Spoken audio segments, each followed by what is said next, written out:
ang pagiging matyaga, mapamaraan at pagbibigay ng mahusay na motibasyon sa mga preschooler na mga bata upang mabilis na makaunawa ang mga ito at mahikayat na makiisa ang natatangi namang taglay ni Teacher Claire Lugmao ng Pahilahan Elementary School sa Pola. Ang naiibang motibasyon sa kanyang mga kwento na humihikayat sa kanyang mga batang mag-aaral na makibahagi sa mga gawain sa oras ng kanyang pagtuturo ang nakatawag pansin sa Papasaka Evaluation Team. May eroplanong dumarating, isang halimbawa sa kanyang magic word na nakapagpapasunod sa mga bata upang tumahimik ang mga ito, tanda ng kanyang pagiging mapamaraan at pagbaba sa level ng mga ito tungo sa pagkakaroon ng epektibong pagtuturo. Mahusay na tagapaglingkod sa pamayanan sa kanyang proyektong tulad ng flower making at pagmumulat sa kahalagahan ng mga gawaing pangkaligtasan tulad ng first aid training sa kanyang mga Kid Scouts. Sa kanyang paglilingkod, marubdob ang kanyang pagnanais na maging kwalipikado sa mas mataas pang level ng pagtuturo. Baka ako po ay nakapag-intindi na sa isang araw na sila ay naintindi ko sa mga halimbawa na iyak, nag-awayan. Parang ako masaya na doon. Baka ako nga po ay nasa bahay, sabi ko, pag-litip ako sa school, mas maano pa yung mga anak kong pasaway. Matalang yan, kaunting sabihin ko lang, uy, may malaking apo. May airplane. Tahimikan po sila. Parang masaya na talaga ako sa kanila. Gusto ko nga makapasa kung nga pag-pili na. Si Teacher Emilia Manahan ng Bayuhin Elementary School ng Socorro na natatangi sa kanyang pagiging mapamaraan sa pagtuturo. Nagbibigay inspirasyon sa pagtuturo sa paggamit ng kanyang mga visual aids. May maigting na malasakit sa kapakanan ng mga estudyante. Ayon sa kanyang principal na si Ginang Adorasyon Magkamit, nagagawa nitong magboluntaryong magturo bilang substitute kapag liban ang iba nilang guro sa paaralan. Huwag lamang malibanan ng pagtuturo ang mga bata. Walang nasasayang na oras kay Teacher Emilia. Sa mga vacant hours nito, nagagawa rin niyang tumulong sa kantina ng paaralan. Kaya naman sinasabi ng kanyang principal na isa itong malaking katulungan sa kanilang paaralan. At maging sa komunidad na kanyang nasasakupan, palaging nakatutulong si Teacher Emilia sa mga paghahanda sa pagdaraos ng kapistahan ng Bayan ng Socorro, ang Pakapya Agtike. Ang hirap po rin sa kanila dahil tuwan-tuwa po ako sa mga maliliit na bata. Para bang, di ba, sila na may batang lalapit na talagang nakikilala nila ako na parang nanay, as in hindi lang teacher at nanay talaga. Hindi ka naman nahirapan sa kanila? Hindi naman. Kahit po sila talagang ganong kalilikot po, talagang kanya-kanya ng ugali, ako po ay hindi ako natutuwa sa kanila. Sa mukha pa lamang ay mahihikayat ka ng matuto dahil taglay nito ang maaliwalas na mukha at maging ang kanyang galaw ay humihikayat sa mga batang tinuturuan na sumunod at matutunan ang kanyang mga itinuturo. Dagdag pa rito ang paggamit ng musika na nagbibigay inspirasyon sa kanyang mga batang mag-aaral na makiisa sa bawat gawaing kanyang ibinibigay sa mga ito. Siya si Teacher Presilinda Manahan ng Del Pilar Annex Elementary School ng Nauhan. Sa kabila ng kanyang pinagdaanan, ang mawala ng katuwang sa buhay, nagagawa niyang umiti at hikayatin ang mga mumunting mag-aaral na magkaroon ng positibong pananaw sa buhay. Maging sa paglilingkod sa pamayanang kanyang nasasakupan, modelo si Teacher Presilinda sa mga gawaing kanyang inilulunsad dito, tulad ng matyagang pagdadala nito sa mga bata sa mga lugar na magpupukaw sa kanilang kamalayan at mag-aagapay sa mga ito sa takbo ng pagbabago sa kapaligiran. Gayon din sa pagpukaw ng kamalayan ng pamayanan, hinggil sa kahalagahan ng pangangalaga sa kapaligiran. Tulad ng pakikiisa sa maramihang pagtatanim ng mga puno sa mga baybaying ilog at mga bakanting lote. Isang mapamaraang guro na nagsasakripisyo ng sarili nitong resources upang maging maayos na lugar ang kanyang pinagtuturuan. Parang ako ay napamahal na sa bata. At pagka sabi ko ng mga magulang sa akin kung ako hindi naririndi sa mga bata. Yun din ang itatanong ko sa iyo. Ay hindi ho Hindi parang pag ako'y nasa amin, ang akin ng anak ay 3. Pag sila'y tulungan lahat, parang mas lalong masama ang aking tainga at hindi ako sanay ng tainga. Pinakamahirap magturo sa mga mag-aaral na mahiyain at mahirap tumugon sa ginagawang pagtuturo ng isang guro dahil na rin sa malayong sibilisasyon ng mga ito. Subalit kay Teacher Marisa Fabian ng Lantuyang Elementary School ng Bako, sa kabila ng malayong paaralan na araw-araw niyang pinupuntahan, nagawa niyang maturuan at unti-unting tanggalin ang pagiging mahiyain ng kanyang mag-aaral sa kabila ng pagiging katutubo ng mga ito. Naipakita ni Teacher Marisa ang kanyang tiyaga, pagmamalasakit at pagtuturo ng kalinisan sa katawan at sa kapaligiran, hindi lamang sa kanyang mga eskwela, kundi pati na rin sa mga magulang ng mga ito. Ang pag-unawa sa kultura, hirap ng kalagayan ng mga ito, naipadama ni Teacher Marisa ang kanyang malasakit sa pamamagitan ng pagsasagawa ng supplemental feeding tuwing tanghali na nakatutulong sa abang kalagayan ng mga ito. Sina Redeboy Galicia, Marisa Fabian, Emilia Manahan, Felicissimo Hayag, Presilinda Villena at Claire Lugmao ang mga nagsisilbing modelo ng papasaka teachers sa pagbibigay ng pag-asa sa ating mga kabataan at mga pamilyang naninirahan sa mga liblib na barangay ng lalawigan na makaagapay sa mga nasa kabayanan at kalunsurang lugar sa larangan ng edukasyon at kalagayan sa buhay. Sila ngayong taon ang mga nominado sa Search for Outstanding Papasaka Teachers. At mula sa 6 na nominadong Papasaka Teachers para sa Search for Outstanding Papasaka Teacher, malalaman natin ang mga napili at pinarangalan ngayong taon ng Papasaka Executive Committee. Mula sa 6 na nominadong Papasaka Teachers para sa Search for Outstanding Papasaka Teachers, napili at pinarangalan ngayong taon ng Papasaka Executive Committee ang 3 sa kanila bilang Achievers of the Year. Sila ay sina Redeboy G. Galicia ng Secondary School, ang Fe del Mundo National High School, Mansalay, Presilinda A. Villena ng Del Pilar Annex Elementary School, Nauhan, at Emilia Manahan ng Bayuin Elementary School ng Socorro. Kapwa nasa kategoryang Early Childhood Education. Sa halip na Outstanding Papasaka Teacher na kinakailangang may makuhang gradong 90% pataas, ang mga napili ay nakakuha lamang ng 85% hanggang 89% na grado na katapat ng titulong Achievers of the Year.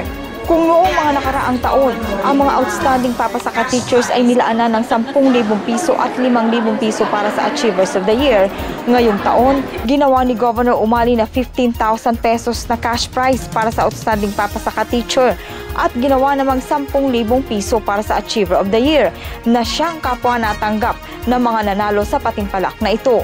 Tumanggap naman ng tig 3,000 pesos na cash prize ang mga hindi nanalo. Maliban dito, ang lahat ng nominado ay tumanggap ng malalaking regalo mula sa pamahalaang panlalawigan. Pinangunahan naman ang pagbibigay ng parangal ng mga kasapi ng Papasaka Evaluation Team sa panguna ni Incentives and Awards Committee Chairman Bucal Flor de Rojas. Kasama sina Program Education Implementer Antonio Magnaye, TESDA Provincial Director Rene Pantaleon at Training and Continuing Education Committee Chairman Mrs. Olive Palumaria. Naging batayan naman sa pagpili ng mga hurado ang mga sumusunod. Past rating for 2011, 40%, teaching demonstration, 25%, oral exam interview, 20% at community service, 15% na may kabuoang 100%.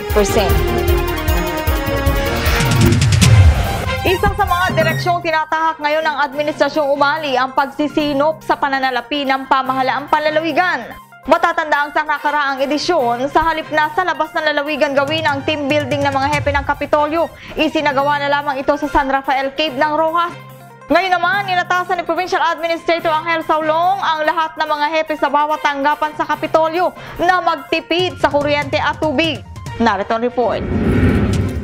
Inatasan ni Provincial Administrator Angel Saulong ang mga hepe ng iba't ibang tanggapan sa Kapitolyo na magbawas ng paggamit ng kuryente sa mga oras na hindi naman masyadong kinakailangan. Mainam niya itong gawin mula alas 12 ng tanghali hanggang 1:00 ng hapon. Maaari naman anyang sa isang malaking tanggapan, 1 kwarto na lamang ang buhay ang aircon at patayin muna ang natitirang aircon sa ibang mga kwarto at saka na lamang buhayin pagsapit ng 1:00 ng hapon.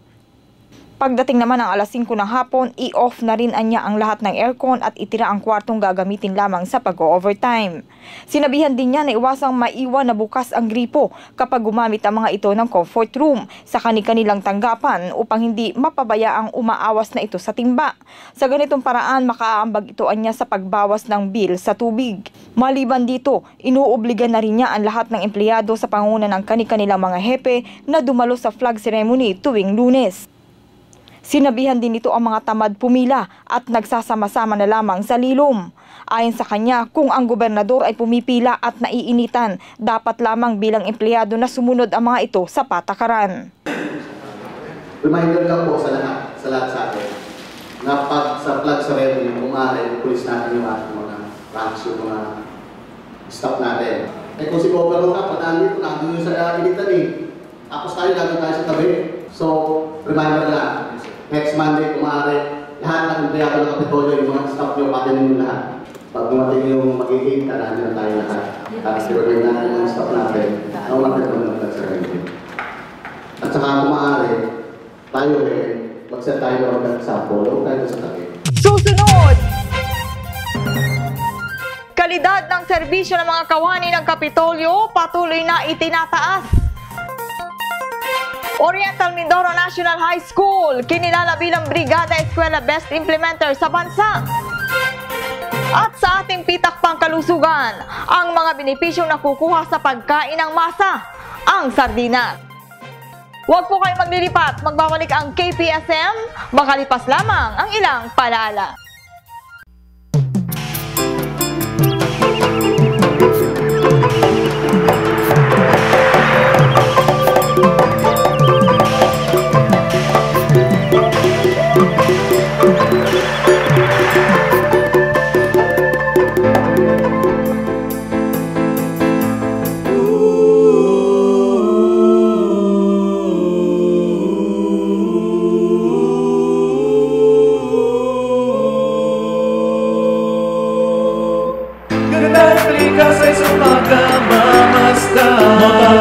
Sa Mindoro, di masisilayan. Ngunit ang kahipon at tatanong na yung pakalaman. Pwedeng kapagyan kay gandang pagmasdan.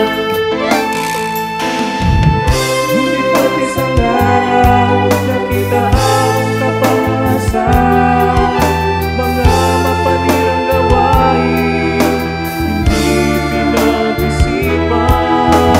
Pagkakaingin, pag-uuli at iligalangin hanggang pag-imigan, kalikasan sisirain. Umilang kami Dureño, isa, dalawa, tatlo. Tipunin mga lider nyo at pamuna sa pagbuelo. Isa, dalawa, tatlo. Sabay-sabay kumilos tayo, hindi ka kikilos. Baha ang abutin mo.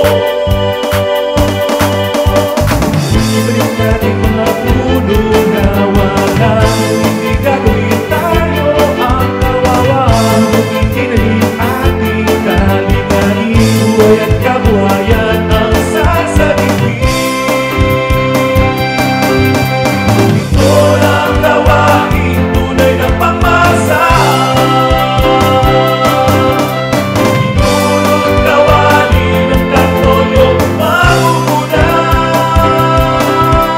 Kaya mga kabarangay, tara nang sumama. Kapitisip Mindoreño, magkaisa, magsama-sama. Ito ang tunay na Kapitolyo para sa bayan.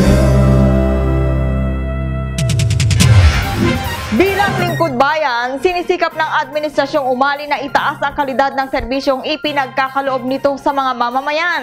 Bilang unang hakbang, kinakailangang manggaling muna ang pagtatasa sa loob ng tanggapan ng Kapitolyo sa mga kawani nito. Yan ang balita sa atin ni Ana Marie Reyes. Walang tigil ang paglulunsad ng pamunuan ni Governor Alfonso Umali Jr. ng mga programang magtataas pa sa kalidad ng serbisyo ng lahat ng kawani ng Kapitolyo. Isa sa mga programang ito ang seminar workshop on reorientation on office performance commitment and review at ang individual performance commitment and review na pinangasiwaan ng Provincial Human Resource Management Office sa pakikipagtulungan nito sa Civil Service Commission. Ayon kay PHRM Officer Elisa O. Paala, ang aktibidad ay bahagi ng Strategic Performance Management System ng Pamahalaang Panlalawigan na inaprubahan at hinihikayat ng ipatupad ng Civil Service Commission. Ipinaliwanag ni Madam Lisa na ang Strategic Performance Management System ay isang sistema upang sukatin kung akma at tama ang paglilingkod na ipinagkakaloob ng bawat kawani ng pamahalaang panlalawigan. Sa seminar workshop, binuo ang forms na siyang gagamitin para sa pagpapatupad ng SPMS. Binuo rin dito ang mekanismo para sa pagtatasa at pagmamonitor ng operasyon ng isang tanggapan, gayon din ang mga kawaning naglilingkod dito.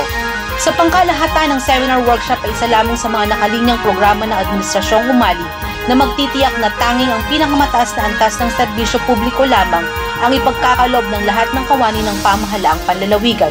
Naniniwala ang pamunuan ni Governor Umali na ang ganitong uri ng paglilingkod ang kailangan upang tuloy-tuloy na maigiya ang lalawigan sa tuwid na landas at kaunlaran.